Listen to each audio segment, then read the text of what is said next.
Hello and welcome our blood viewers to RTD's News English edition. As usual, we begin this edition with the major and top headlines of tonight.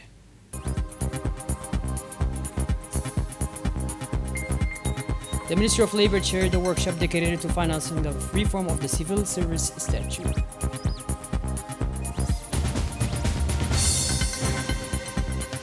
And on the international scene in World Cup, the day of rest after the round of 16 before the kickoff of the 2026 World Cup quarterfinals. Those were the major and top headlines. Welcome back to our newsroom, our beloved viewers. The Embassy of the United States in Djibouti hosted a reception marking the celebration of the U.S. Independence Day and the 250th anniversary of the independence of the United States. The event brought together senior Djiboutian government officials, military leaders, members of parliament, governors, members of the diplomatic corps, regional guests, and distinguished personalities. The guest of honor was the Minister of Foreign Affairs and International Cooperation, Mr. Abdul Qadir Hussein Umar. In her address, the U.S. ambassador to Djibouti welcomed the guests on behalf of President Donald Trump and the American people, recalling the founding principles that have shaped the United States over the past 2.5 centuries.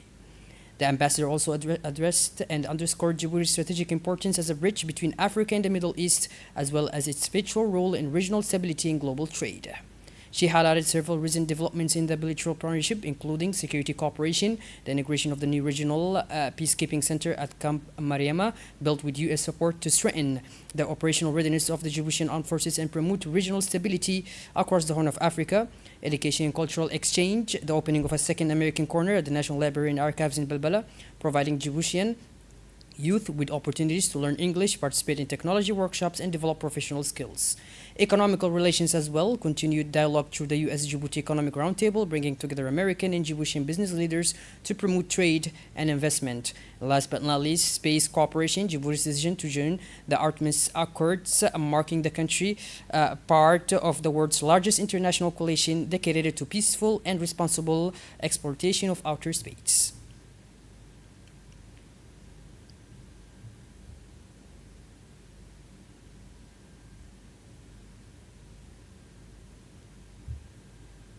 The Ministry of National Education and Vocational Training, the French Development Agency, and Expertise France signed a tripartite agreement aimed at supporting the ambitious reform of general and technical secondary education in Djibouti. A formal signing ceremony was held this morning at the headquarters of the Ministry of National Education and Vocational Training, marking a significant milestone in the reform process of secondary education in the country. The ceremony was attended by the Ministry of National Education and Vocational Training, the Director of the French Development Agency in Djibouti, the Secretary General of the Ministry of Mr. Mohamed Abdallah Mahyoub, representatives of Expertise France, officials from the French Development Agency, senior military officials, and technical experts. Through this reform, the ministry seeks to provide students with more relevant educational pathways that will enable them either to pursue higher education successfully or gradually integrate into the labor market through a better understanding of different professions and the development of essential skills. The technical assistance provided by Expertise France will support the ministry over several years in a number of priority areas, including curriculum revision, the development of new textbooks and teaching materials, strengthening teaching practices, supporting student entrepreneurship, improving institutional governance, and integrating gender equality into educational programs.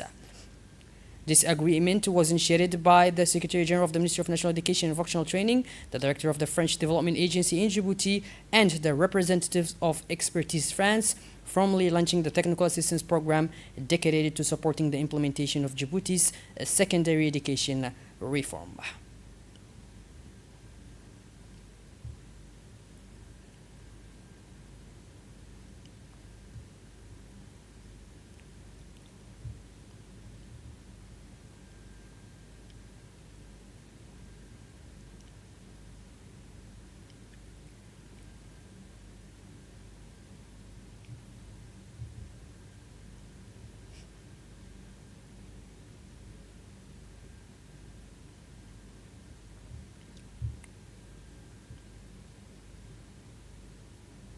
In his address during the ceremony, the Minister of National Education and Vocational Training, Mr. Mustafa Mohamed Mahmoud, stressed the importance of this cooperation, describing it as a cornerstone in achieving the government's ambition to improve the quality of education and better prepare young people for the challenges of the future. This morning, the Minister of Labor in charge of Formalization and Social Protection, Mr. Yunus Ali Gedi, chaired a workshop dedicated to financing reform of the civil service statutory framework and validating several draft special regulations governing civil servants. The meeting was attended by the Secretary General of the Ministry, Mr. Abdullah Ali Muhammad, the Executive Secretary of Administrative Reform, Mr. Muhammad Awale Diriye, representatives of public institutions, technical experts, and social partners. Discussions focused on reviewing the latest proposals aimed at modernizing the civil service statutory framework and align it with the current needs of public administration. The initiative forms part of the government's commitment under the leadership of the President of the Republic to modernize public administration in order to improve the delivery of public services and strengthen the career management of civil servants. During the workshop, participants reviewed the various legal texts and draft special regulations designed to improve public administration and provide greater protection for civil servants. In his remarks, the Executive Secretary for Administrative Reform emphasized the importance of the reform in enhancing the efficiency and performance of a public administration. In his address, the Minister of Labor in charge of Formalization and Social Protection, Mr. Yunus Ali Gedi, stressed the importance of this reform for the future of the civil service. He called on all participants to continue dialogue and consultation in order to reach a consensus on legal texts that meet the expectations of both the public administration and the citizens. Under the high patronage of the Ministry of Agriculture, Water, Livestock and Fisheries, Mr. Muhammad Ahmed Awale, and the Ministry of Women and Family Affairs, Mrs. Hawa Farah Yusuf, a ceremony was held this morning at the Sheraton Hotel to award financial grants and administrative certificates to agriculture corporations and community mutual associations. The initiative aims to support rural communities affected by the consequences of drought. A total of 7 agriculture corporations and 19 community mutual associations will benefit from the grants, enabling them to strengthen their activities, develop income-generating projects, and sustainably improve the living conditions of their numbers. This initiative is part of the EA-DRESS project, implemented under the supervision of the Intergovernmental Authority on Development, IGAD, through a program designed to support income-generating activities for the most vulnerable communities. The project is funded with $298,100 through the Adaptation and Resilience Fund. It seeks to strengthen community resilience to the effects of climate change, while of course promoting sustainable economic development.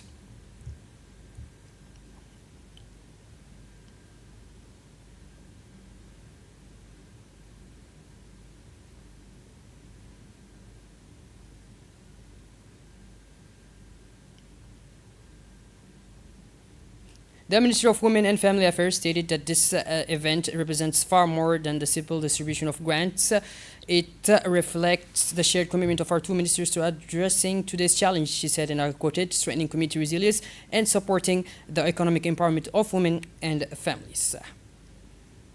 For his part, the Minister of Agriculture, Water, Livestock and Fisheries and Marine Resources, Mr. Muhammad Ahmed Awali, expressed his pleasure at participating in the ceremony, marking the presentation of grants and administrative certificates to agriculture corporations and community mutual associations. Also, the Minister, Mr. Radwan Abdullahi Bahdon, said that the Fisheries and Marine Resources of his pleasure at participating in the ceremony, marking the presentation of grants and administrative certificates to agricultural cooperatives and community mutual associations.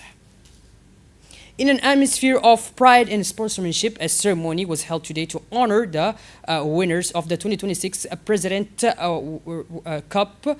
The ceremony was chaired by Colonel Muhammad Jama' Duali, commander of the President Republican Guard and founder of the prestigious sporting event, in the presence of the Minister of Youth and Culture, Mrs. Fardousa Musa Ege, the Minister of Energy in charge of Natural Resources, and the Secretary of State for Sports, Mrs. Fatuma Ali Abdullah.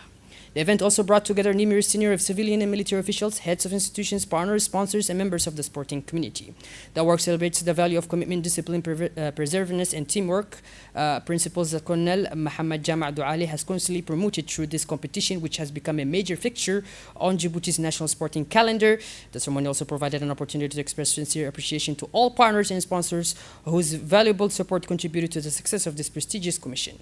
The event remains a symbol of collective achievement and shared commitment to sporting excellence under the high patronage of the President of the Republic, His Excellency Mr. Ismail Omar Guelleh, the nation's foremost supporter and promoter of sport.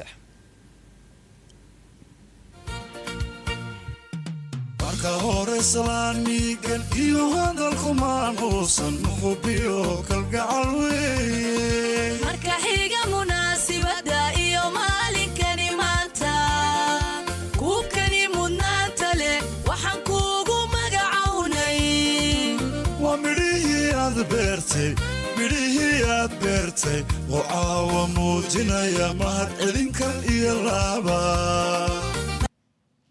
Il y a quelques semaines, la garde républicaine nous a... And of course, in a speech delivered on behalf of the Colonel Mohammed Jami Abdou Ali, Commander of the Republican Guard and founder of the 2026 President of the Republic Cup, Captain Halil Abdullah stated that the competition has become a major national event reflecting the values of discipline, commitment, determination, and teamwork. The Secretary of State for Sport, Mrs. Fatouma Ali Abdullah, reaffirmed her department's commitment to working closely with the competition's steering committee in order to maintain the momentum generated by the event and ensure the success of future editions. She praised the high level of organization and participation, noting that the President's Cup has become a major sporting event contributing to the promotion of national sports and the values of discipline, competition, and teamwork among young people. For her part, of course, the Minister of Youth and Culture, Madame Fardousa Moussaege, praised the standards of organization that characterized the President of the Republic Cup and congratulated all participants, organizers, and contributors to the success to this event. She stressed that the competition demonstrates the important role of sports in promoting citizenship, social cohesion, and national unity while providing opportunities to identify and encourage young talent. Shifting gears towards the regions now, the Ali Sibih region welcomed the Minister of Youth and Culture, Mrs. Fardousa Moussaege, and the Secretary of State for Sports, Mrs. Fatouma Ali Abdullah, on their first joint familiarization visit since taking office. Upon arrival, the ministers and their delegation received a warm welcome from Regional Prefect Mr. Abdul Malik Mohammed Bonoita. A working meeting was subsequently held with the President of the Regional Council, Mr. Shamaki Hassan Alale, members of Parliament representing the region, and local administrative officials. Discussions focused on development priorities, particularly youth, culture, and sports. Officials explored ways to strengthen infrastructure, promote youth development, support cultural activities, and expand assistance to the sports sector for the benefit of local communities. The delegation later visited the Council of Elders, whose community representatives presented concerns and recommendations, including requests to expand and improve council facilities to better support mediation, consultation, and social cohesion activities. The ministers praised the essential contribution of elders and community leaders to social peace and coexistence and reaffirmed the government's commitment to local dialogue and citizen engagement. The visit concluded with the signing of Council of Elders a guest book. The delegation also toured local sports facilities, allowing officials to assess accommodation, training, and athletic preparation conditions and identify priority infrastructure needs.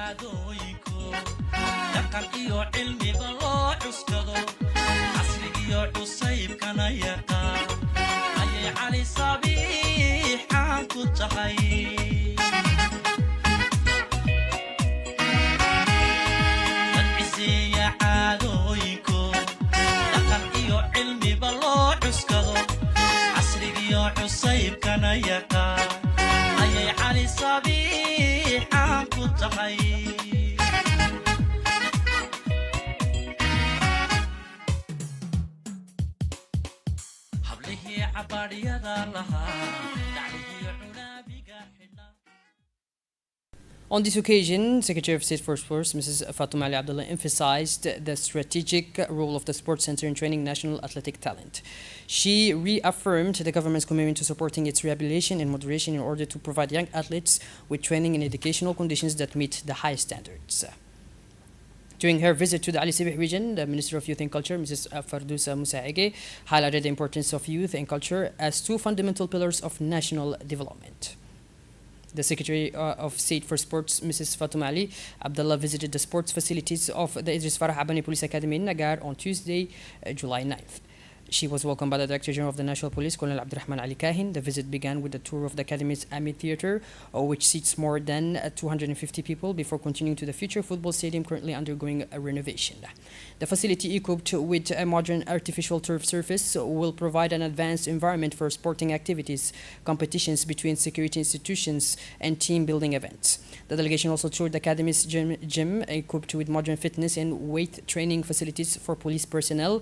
During the visit, the Secretary of State received a briefing from the Academy sports officer, Captain Ayali Sulaiman, an international recognized athlete and medal winner. The visit highlighted the importance attached to the development of sports infrastructure and the promotion of sports within national institutions, particularly the security forces. The tour concluded at the National Police Band Training Hall, where guests attended a musical performance in a warm and welcoming atmosphere. Madam Fatouma Ali Abdallah expressed her gratitude to the Director General of the National Police for the warm reception and praised the quality of the facilities and the efforts undertaking to promote sports within the police force.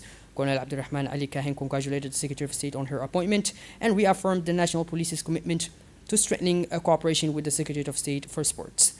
The Director General also presented a commemorative gift to the Secretary of State as a gesture of appreciation and respect.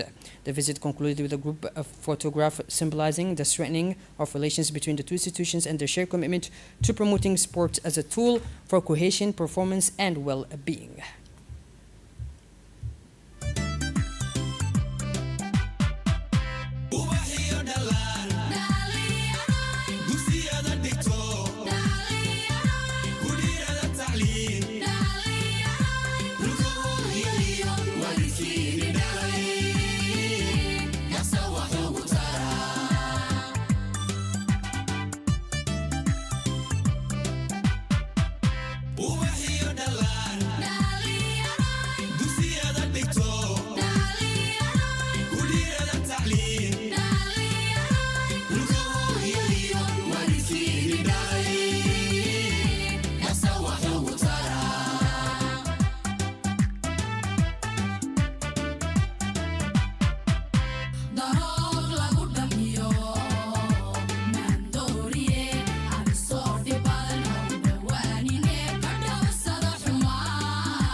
The Dumar EU Dadal Association continues to make history in women's leadership at the regional level.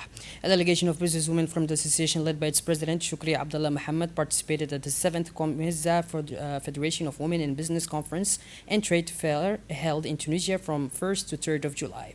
The Djibouti chapter of Dumar EU Dadal received the award of Best Chapter of the Year from the Comeza Federation of Women in Businesses for the 3rd consecutive year. This exceptional achievement confirms Djibouti's position among the most dynamic countries within the regional network of women entrepreneurs. Shifting gears towards the international scene now, military tensions between the United States and Iran intensified following a second consecutive night of U.S. airstrikes targeting several cities in southern Iran, including Bandar Abbas, Sirik, and Bushehr. Iranian authorities reported that at least 14 people were killed over 2 days of American attacks without providing additional details regarding the victims or the extent of the damage. The 2026 FIFA World Cup observed a rest day yesterday, with no matches played following the conclusion of the round of 16. The break allows the qualified teams to recover and prepare for the next stage of the tournament ahead of the start of the quarterfinals. The round of 16 featured highly competitive matches with several encounters remaining undecided until its final minutes, while others required extra time or penalty shootouts. The quarterfinals began today with a highly anticipated clash between France and Morocco. Both teams will compete for a place in the semi-finals and continue their pursuit for the world title. Well, by this, our blood viewers, we finally conclude this edition. Thank you for being with us, and make sure to tune in later for more as usual. Have a wonderful evening and take care.